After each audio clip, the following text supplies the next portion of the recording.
और कहानी को आगे बढ़ाएं। Which of the following is not a part of the female external genitalia. Female का जो एक्सटर्नल जेनाइटेलिया उसको बोलते हैं बेटा वल्वा। अभी हमने देखा था प्रीवियस क्वेश्चन के अंदर, उसको हम बोलते हैं वल्वा। और वल्वा अगर बोलते हैं तो वल्वा में स्किन के थिक फोल्ड होते हैं, लेबिया मेजोरा, इस तरह से आपने देखे।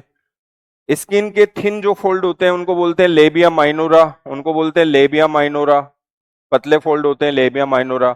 ऊपर उस लेबिया माइनोरा जहां मिलते हैं वहां पर एक बटन लाइक स्ट्रक्चर होता है, सेक्सुअल एक्साइटमेंट के लिए रिस्पॉन्सिबल होता है, इसे क्लाइटोरिस बोलते हैं। तो ये तो सब जो है वल्वा के पार्ट हुए भाई, ये तो वल्वा के पार्ट हुए। तो हम ये कहेंगे कि एक्सटर्नल जेनाइटेलिया है ही वो तो वल्वा।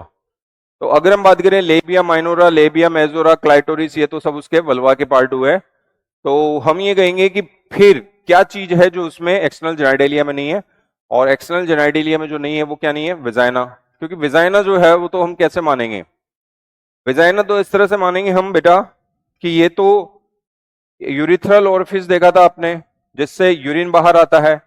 इसके अंदर जो यूरिथ्रल ओरिफिस के अंदर जो है वो अगर हम बात करें कि ये रास्ता वो रास्ता इससे यूरिन बाहर आएगा। एक होता है विजाइनल ओरिफिस, विजाइनल ओरिफिस जिससे इंसेमिनेशन होता है। इंसेमिनेशन मतलब स्पर्म सीमन को छोड़ा जाता है। तो बच्चों हम ये कहेंगे कि ये जो रास्ता है आगे एक मस्कुलर ट्यूब में खुलता है, उसे विजाइना बोलते हैं। तो विजाइना जो है वो अंदर ट्यूब है, इसके अंदर है वो ट्यूब, फिर इसके अंदर जो है जो ट्यूब है वो विजाइना है। तो बाहर जो वल्वा के पार्ट है वो तो clitoris, labia majora, labia minora ये है। मेरे ख्याल से पिक्चर क्लियर होगी, आपको समझ में